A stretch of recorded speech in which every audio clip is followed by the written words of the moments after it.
आ जेड़े साडे उलमाए कराम दीन नूं मोढ़ा दित्ती फिरदे ने ना, ये सिर्फ सवाए 5000 तो इन्हां कोल गल कोनी।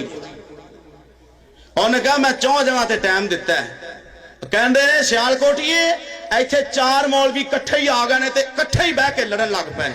एक आंदा मैं पहले तकरीर करनी, मैं उत्थे टाइम दिता है, मैं उत्थे तकरीर करनी, मैं अगे टाइम उन्हें कहा वो इत्थे की लैन आए जे, तुसीं जो अगे टाइम दिता है ते इत्थे की लैन आए जे। ये सिर्फ लाख रुपये की रात पूरी करते हैं। ये मेरी गल सुन लो और उन्होंने मौलवियों तक मेरी गल पहुंचाओ। उन्हें क्या इत्थे हर मौलवी ने 25 मिनट लाए ने ते 25,000 लिया। 1 मिनट का बोलो यार, 1 मिनट का 1000, 1 मिनट का 25 मिनट ते 25 ते तुसी चंगे भी इन्हां कोले रहिंदे जी। क्यों जी उस्मानी साहब गल गलत तो नहीं, सही करते हो। उन्हें क्या मैं इन्ने पंधों आया, एक मौलवी नूं फोन किया, हजरत जी तुसी 30,000 मंगे 20,000 कल, तैनूं नहीं पता मेरी गड्डी एडी वड्डी है, इनू अग ला के सड़क ते साड़ दे। एक गड्डी तो लोगों का खून नोचण वास्ते लई। आ 4-5 खतीब ने जिन्हां तो लोग बड़े आवाजार हो चुके हैं। इन्हां ने रात लाख रुपये की पूरी करनी है। जाओ मेरे सामने कुरान ले आओ, मैं कुरान ते हाथ रख के कहना ये लाख पूरा कर दे। इथों भजे उथे, उथों भजे उथे, इत्थे की लेना है।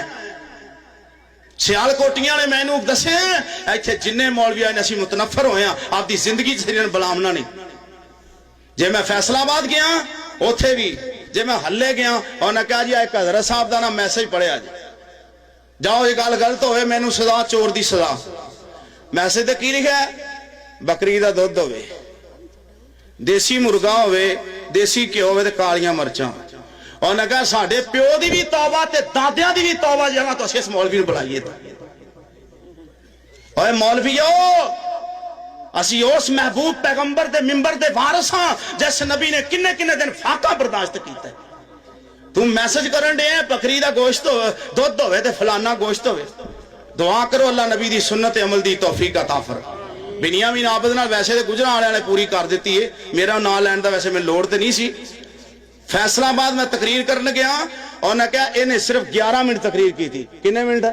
11 मिनट। ते आई मैं परां कर लो जी मैं चलिया। उन्हें कहा हजरत उधर वेखो असी देगा पकवावन डे आंदा मेरा अगे टाइम है। उन्हें कहा असी गड्डी में पैसे सुट्टे, इनू असी क्या आपकी जिंदगी जमा तेन असी बुलावना नहीं।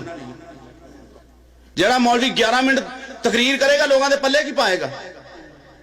इस वास्ते मेरी बात सुनो और मैं जिथे तकरीर करांगा इंशाल्लाह बात दसांगा।